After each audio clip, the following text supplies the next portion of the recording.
8 de la mañana con 8 minutos, 8 con 8 minutos, nueva hora de actualidad en Infinita. Ahora es cuando conversamos esta mañana con Mauricio Uche, abogado, académico de la Escuela de Gobierno de la UCE y director de Espacio Público. Mauricio, un gusto poder conversar contigo. ¿Cómo estás? Bienvenido, buenos días. Hola, buenos días, Juan Manuel Iconi. Un gusto Hola, también. ¿cómo estás, Mauricio? Mauricio, es difícil encontrar el punto de partida para la conversación, ¿ah? Pero a lo mejor vale la pena ordenar. Tú ayer dijiste que lo que estamos presenciando hoy día, los chats entre Hermosilla y Vivanco, y que desembocaron en todo lo que comenzó ayer, digamos, porque comenzó ayer esta apertura de cuaderno de remoción contra la jueza, etcétera, etcétera, son de otro nivel de gravedad. Eso nos puede ayudar para ordenar, porque aquí hemos ido escalando en información y en gravedad de la información, y es interesante, yo creo, también hacer una distinción de la gravedad y por qué esto está efectivamente en otro nivel. Bueno, porque hasta el momento, básicamente, ¿cierto? El caso Audios en los temas judiciales nos habían llevado al problema del sistema de asignación de jueces, que promueve, ¿cierto? Es un sistema que lamentablemente promueve y genera espacios para que se desarrollen relaciones muy opacas, ¿cierto? De conversaciones en su primera etapa, en la parte judicial, entre los propios jueces para poder estar en una terna o una quina, y luego en la segunda etapa, en la etapa política, ¿cierto? Para que alguien, un juez o una jueza que estén en una terna o una quina, sean designados por el presidente y ratificados por el Senado en el caso de la Corte Suprema. Entonces, hasta el momento, lo que habíamos visto era que esas conversaciones lamentablemente existían. Obviamente no es el mejor escenario, pero más o menos era algo sabido. Sí. Lo que se temía es que esas conversaciones pudieran no solo quedar ahí, sino que luego generar una cadena de favores, porque si yo le pido a alguien que me ayude en una nominación, alguien luego me lo podría cobrar. Y lo que ocurre con los chats de la ministra Vivanco es que lamentablemente constatamos que efectivamente no quedaron ahí, sino que fueron un primer paso para luego el desarrollo de una relación de confianza que estuvo construida por múltiples favores y conversaciones, todas de ellas absolutamente impropias para la función judicial y que comprometen y cuestionan ¿cierto? La función judicial y el prestigio del Poder Judicial. Entonces, esto es una escalada gigantesca en términos de el impacto y consecuencias que tienen esos chats. Ya, vamos al impacto y las consecuencias y cuando hablamos de esa gravedad y de esta escalada, estamos hablando de no solamente la fe en la justicia, la confianza en las instituciones, o sea, sí, no solo, estamos hablando de eso. ¿Por qué impacta y dónde está finalmente la profundidad y el gancho que tiene esto con esa percepción ciudadana de desconfiar crecientemente en la justicia, en la igualdad de la justicia, en el acceso a la justicia y todas esas otras cosas que hemos conversado por tanto tiempo y tantas veces?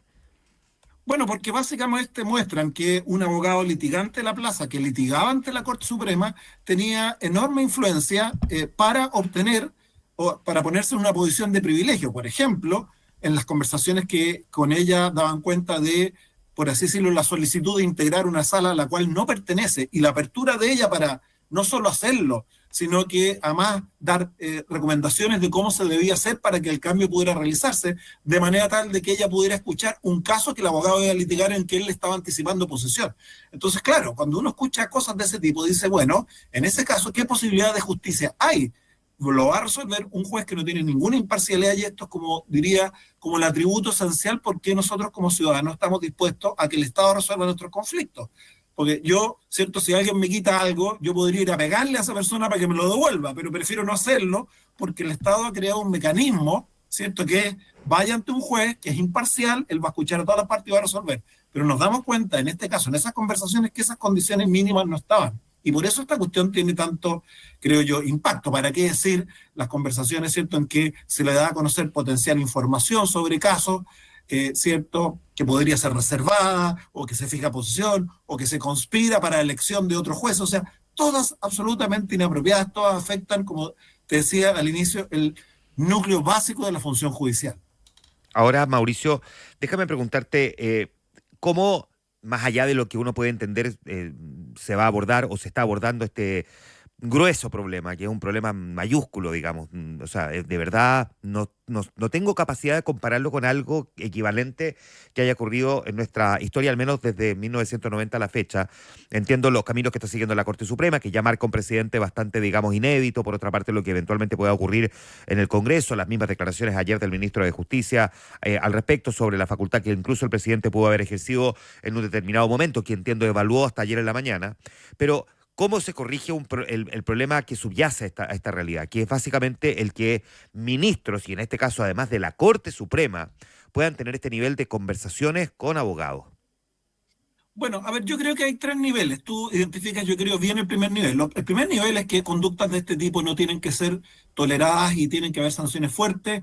Esa línea, me parece, va encaminada por el proceso de remoción que abrió la Corte Suprema, por las eventuales acusaciones constitucionales que vamos a conocer en los próximos días, y además porque el Ministerio Público inició de oficio una investigación penal, porque algunas de estas conductas más podrían ser constitutivas de delito y generar responsabilidad penal. Esa es una pata. Yo creo que esa pata es la que vimos con más intensidad ayer.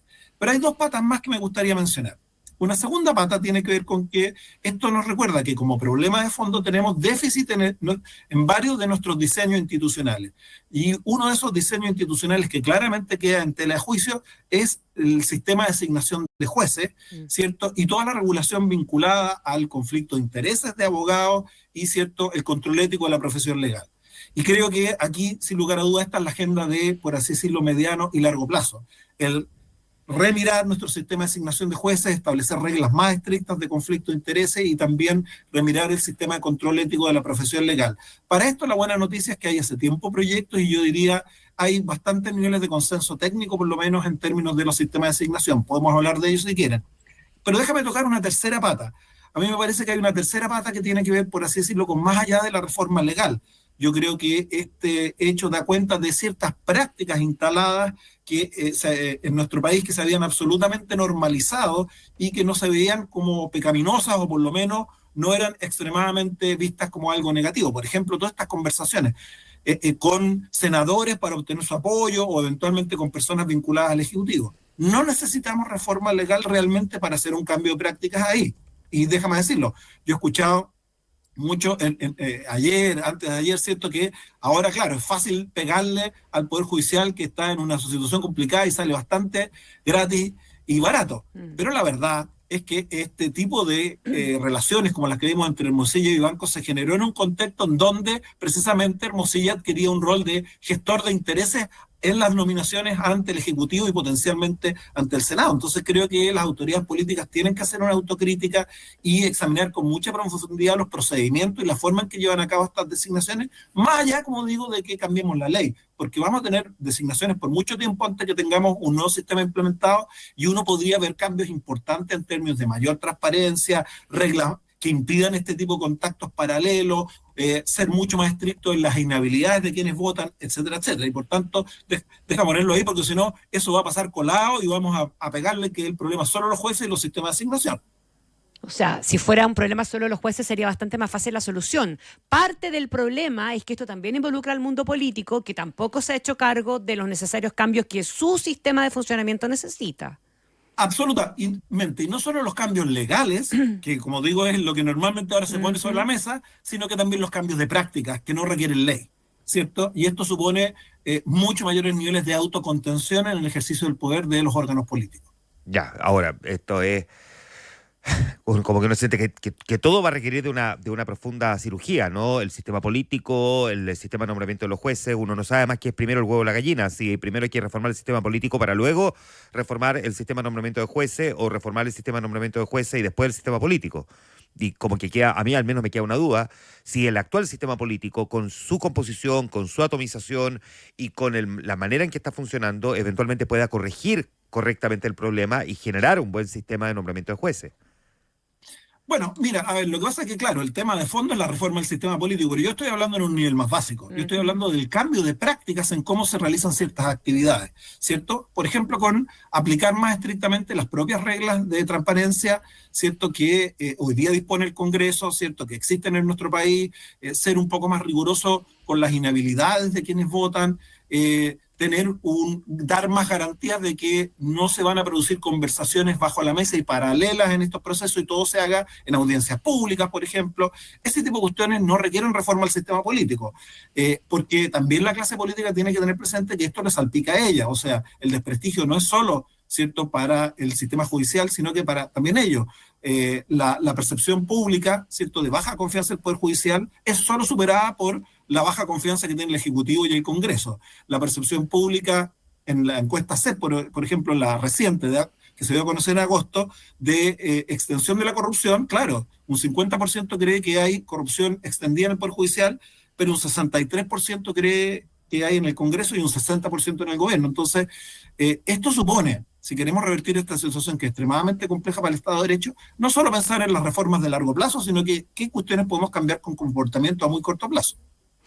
Ya, ese cambio de comportamiento que puede parecer obvio porque es más fácil, ¿verdad?, que el cambio normativo, perdón,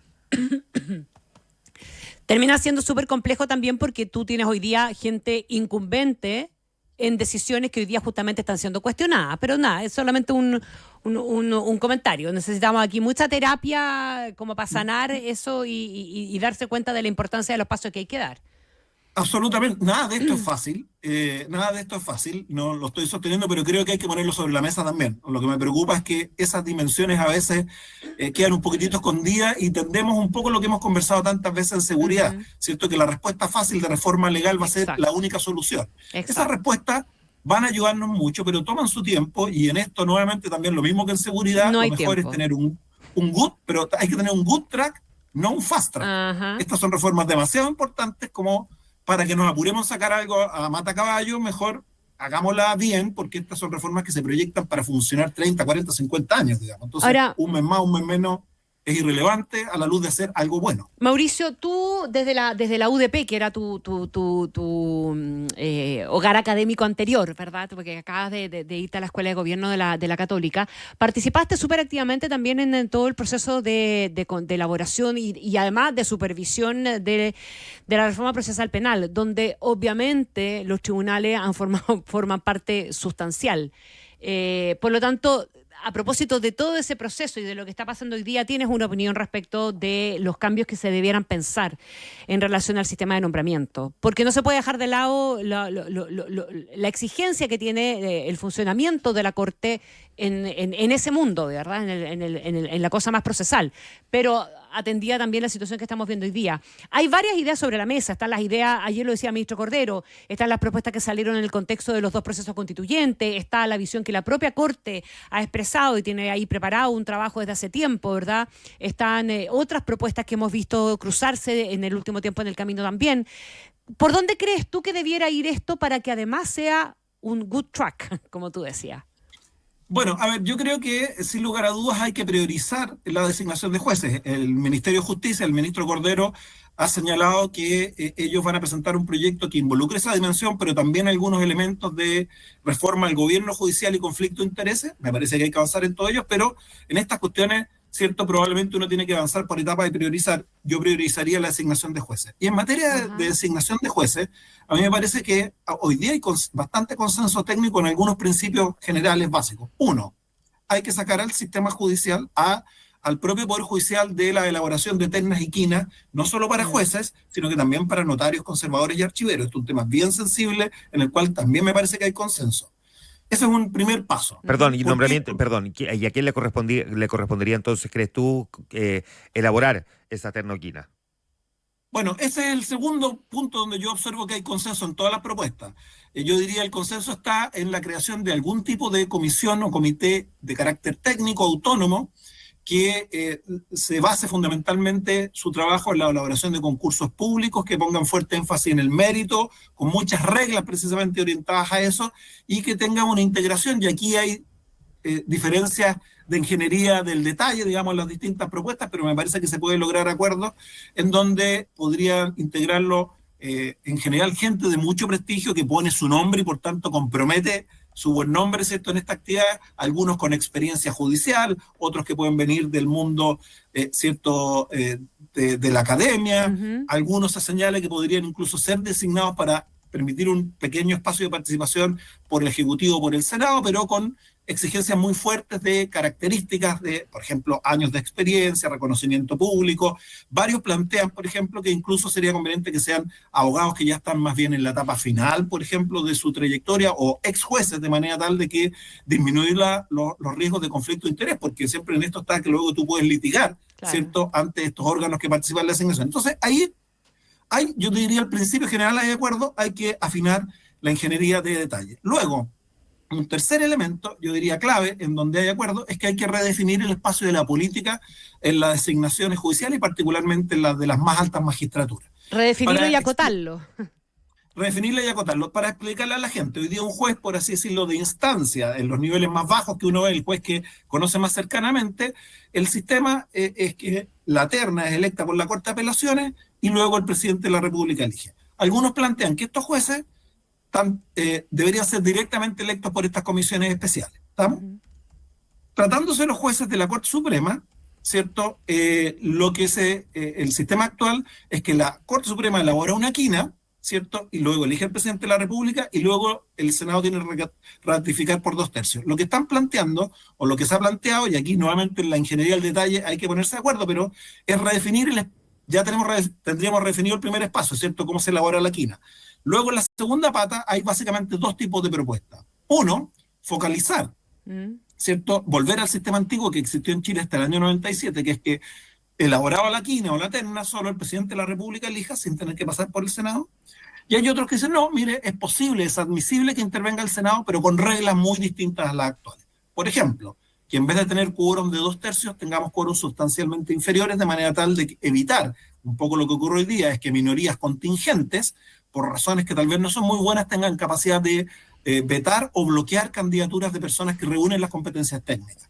Esto lo hemos visto como un problema no solo en las designaciones judiciales, que a veces están trabameses, sino también recuerden lo que pasó en el fiscal nacional, que hemos conversado en otras oportunidades, donde un poco lo que ocurrió eso, había minorías contingentes que tenían capacidad de bloquear. Luego también, obviamente, eso, si el Senado quisiera mantenerse, tendríamos que discutir con mucho más intensidad reglas de inhabilidades de quienes pueden votar, reglas de procedimientos para asegurar que el procedimiento sea más transparente. Como digo, aquí hay distintas opciones, todas esas son posibles en democracias consolidadas hoy día en el mundo.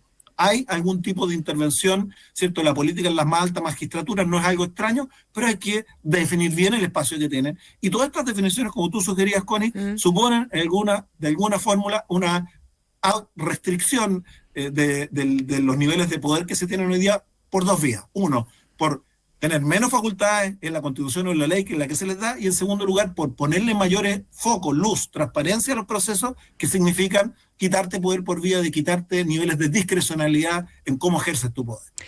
Estamos conversando con Mauricio Duche, abogado y académico de la Escuela de Gobierno de la Universidad Católica y director también de Espacio Público. Mauricio, vamos de vuelta un poquitito, pero sin arrancarnos del fondo de esa conversación que estamos teniendo, a lo que pasó ayer en la Corte Suprema. ¿Te parece que revela la decisión de la Corte de abrir este cuaderno de remoción y de entregar y hacer público el listado de las razones por las cuales se está indagando a Ángela Vivanco un grado necesario de comprensión de la profundidad de la crisis? ¿Hasta dónde debe llegar la Corte y cuánto tiene que finalmente, comillas, entregar la oreja en este proceso de cambio de la nominación de sus integrantes? A ver, yo evalúo muy positivamente la respuesta de la Corte por dos razones. Punto uno, fue rápida, ¿cierto? Frente a, digamos, esto escaló con mucha intensidad el sábado en la noche, ¿cierto? Cuando conocimos los chats por lo que conversamos al principio. Y la Corte tuvo, yo creo, la visión de convocar a una reunión muy temprano en la mañana, ¿cierto? Y tomar probablemente la decisión más drástica que podría haber adoptado, que es abrir el cuaderno de remoción, ¿cierto? Y además suspender a la ministra en este proceso. La Corte, creo yo, pudo percibir la gravedad del asunto. Si ustedes ven su resolución, la Corte señala que se trata de antecedentes serios y graves, y lo interesante, me parece a mí, que se ha destacado menos, es que la Corte dice que este cuaderno de remoción se abre y la suspensión se justifica no solo por el conocimiento de los chats, ¿cierto?, que dio a conocer CIPER el sábado en la noche, sino que también producto de la información que el propio Comité de Ética de la Corte Suprema había compilado frente a otras situaciones que no están en los chats, lo que se ha conocido, ¿cierto?, ahora como el caso de la muñeca bielorrusa, tiene que ver más bien con información adicional que el Comité de Ética parece que reunió. Y por tanto, da cuenta de que la Corte tiene una visión, una comprensión, yo creo, profunda de la magnitud del problema y está reaccionando a la altura. O sea, la Corte no se sorprendió finalmente, porque se dice mucho que se sorprendió, que Ángela Vivanco se sorprendió. No, aquí la verdad es que la Corte no parece haberse sorprendido. O sea, yo creo que lo del sábado en la noche fue muy sorprendente, pero probablemente la Corte ya venía compilando antecedentes en otras dimensiones de esto que también forman parte de los cargos que se le imputan. Como te digo, lo de la muñeca bielorrusa no es algo que haya estado en los chats. No. Y tiene un rol protagónico en los cargos que se imputan, y de hecho, ¿cierto?, genera que el Ministerio Público haya de oficio iniciado una investigación penal en ese mismo caso. Ahora, cuando la Corte reacciona de la manera en que lo hace, y yo decía hace un momento, Mauricio, de manera bien inédita, ¿no? Porque sí, se salta, digamos, como el proceso administrativo, aquí derechamente la suspende y abre el cuaderno de remoción. O sea, es como que ya pareciera haber una cierta convicción. Hoy el día de la tercera cuenta que además ninguno de los ministros que participaron ayer del Pleno siquiera levantaron la ceja para marcar un punto de inflexión respecto de lo que se estaba presentando. Es decir, nadie pareciera dudar siquiera de los antecedentes que están expuestos y que complican a Ángela Vivanco. ¿Cuánto también de esta reacción de la Corte Suprema es porque hoy día ellos están puestos, digamos, también en una situación, digamos, de un grado de cuestionamiento probablemente como nunca antes lo habíamos visto? Es verdad, hemos tenido una sumatoria de otros episodios a lo largo del último año, si quiere, pero que ahora los ponen a ellos también en una situación imposible. no, sin lugar a dudas, el medio ambiente es un elemento central para explicar lo que se ha hecho. O sea, yo creo que la Corte Suprema también tiene un sentido de autopreservación, digamos. Claro. Yo creo que eso es evidente, pero déjame sí aclarar algo. Lo que hizo la Corte, si bien es bastante neto, solo conocíamos algo parecido el año 2001, en el caso del ministro Correa Bulo, ¿cierto? Está perfectamente dentro del marco de aquello que la Constitución le autoriza. La Constitución, en su artículo 80, permite que la Corte Suprema, de oficio, en casos de constatarse un mal comportamiento de un juez, precisamente inicie el proceso de remoción. Pero además, este proceso, por así decirlo, tiene unas ciertas garantías para la ministra Vivanco, que es cierto que le da la oportunidad, y esto es el plazo de 20 días que se hablaba ayer, ¿cierto? Tiene 20 días de corrido para ella presentar un informe de defensa en que pueda poner su punto de vista para que la Corte tome la decisión. Tercera cuestión que te digo de lo que afirmaste, me parece que en el caso de los audios, ¿cierto?, que es lo que conocemos, no sabemos bien cuál es la información compilada por el Comité de Ética, por ejemplo, en el caso Muñeca Bielorrusia, pero los chats, ¿cierto?, de la ministra con Hermosilla son tan autoevidentes constitutivos de infracciones serias a los deberes profesionales de un juez, que eso genera la certeza, ¿te fijas tú? O sea, el hecho de que tú coordines con un abogado litigante la integración de una sala para estar presente frente a un caso, no necesitamos mucho más prueba, por así decirlo. Ahí está la prueba evidente de un comportamiento inadecuado, y por eso creo yo también la Corte no tenía mucha otra opción que avanzar por el camino más duro. Ya. Mauricio, déjame llevarte a los escenarios de acusación constitucional. O sea, al escenario de acusación constitucional, pero puesto en 3 casos distintos, porque ayer, se comenzó a poner sobre la mesa la posibilidad de que no solamente haya una acusación constitucional contra la ministra Vivanco, sino que también haya una sobre el ministro Matu, una que ya se había instalado como idea antes, pero que vuelve, y además también la tuya y otra más, una contra el ministro Sergio Muñoz, en lo que parece ser el clásico resquicio o esto de la teoría del empate, finalmente. Déjame preguntar tu visión respecto de las acusaciones constitucionales en paralelo a estos procedimientos internos de la propia Corte, cuánto aportan, cuánto no aportan, y también a tu mirada respecto de la diferencia que hay en estos 3 casos, porque la hay. Alguien podrá decir, pero es que las eventuales situaciones en las que podría estar involucrado el ministro Muñoz son graves. Sí, son graves. Nadie va a decir que no sean graves. Y si se llegan a comprobar, pueden ser gravísimas. Pero estamos hablando igual de cosas distintas. Sí. Y bueno, y ahí nosotros no conocemos tanto eventualmente qué antecedentes hay, porque la Comisión de Ética, recordemos, está también recopilando antecedentes en los otros 2 casos. Entonces, ahí probablemente vamos a tener más información. Pero claro, un poco como lo que tú dices, creo que lo que uno percibe desde el punto de vista de la clase política es que hay bastante acuerdo en que el caso Vivanco va a ser objeto de una acusación constitucional que aparentemente tiene el apoyo de todos los sectores, y creo que esto surge más o menos de lo que yo les decía recién. O sea, hay cuestiones tan autoevidentes en los chats que conocimos de CIPER, digamos, que nos dan mucho espacio como para no decir esta es una infracción grave. Pero noto que en los otros 2 la cuestión está más enredada. Y está más enredada porque empiezan este tipo de transacciones. Si uno apoya a uno, yo voy a apoyar el otro y yo vengo con el mío, y eso no me gusta tanto. No creo que, creo que tendríamos que esperar a ver cómo se construyen estas otras acusaciones constitucionales, porque eventualmente sí hay mérito también, ¿cierto? Potencialmente lo que uno sabe simplemente por la prensa también da cuenta de gravedad, pero evidentemente no tenemos tanta información como sí tenemos en el caso de Vivanco. Te fijas tú, sobre todo, por ejemplo, en el caso del ministro Matus. En el caso del ministro Muñoz hay una imputación que no tiene nada que ver, ¿cierto?, con el caso Audios, pero que tiene que ver con cuestiones, por así decirlo, similares, intervenciones en caso para favorecer a su hija. Bueno, hay que ver bien los antecedentes y cómo se construye. Eso es, si se acredita, es grave, es importante. Pero digo, no me gusta mucho poco el tono que he visto esta discusión de que se empiezan a intercambiar si tú apoyas yo apoyo esto, porque ahí entramos más bien en una dinámica que tiende a banalizar el uso de la... Es que a banalizar el uso de las acusaciones y a quitar el foco de la discusión de los problemas más graves y más de fondo aquí. Absolutamente. Yo creo que en esto pediría especial cautela al Congreso, a los diputados, si consideran que efectivamente, y tienen el pleno derecho a considerarlo, que en todos los casos, ¿cierto?, se da la causal de notable abandono de deberes, que es la que fundamenta la acusación constitucional. Esperemos que la construyan bien, que no mezclen los casos, que no metan todo en uno mismo, vamos separadamente, ¿cierto?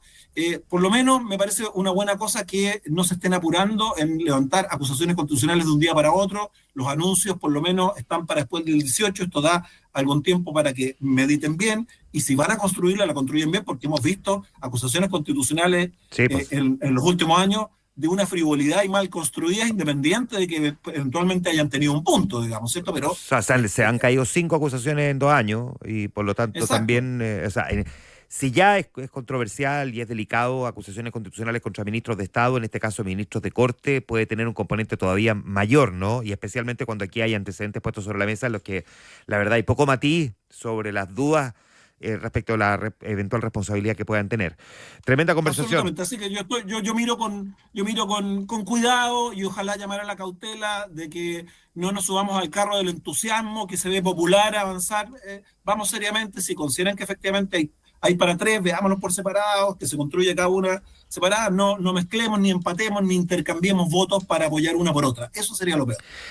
Muy bien, Mauricio Ucha, abogado, académico de la Escuela de Gobierno de la Universidad Católica y director de Espacio Público. Mauricio, como siempre, un gusto poder conversar contigo. No, muchas gracias. Que esté muy bien. Chao, Mauricio, gracias. Siempre hablamos de temas poco edificantes. Sí, invítenme un día para hablar de música, por favor. Eso, pero usted me dice feliz. cuando quiera. Pero feliz. Ya, Mauricio, abrazo. Chao.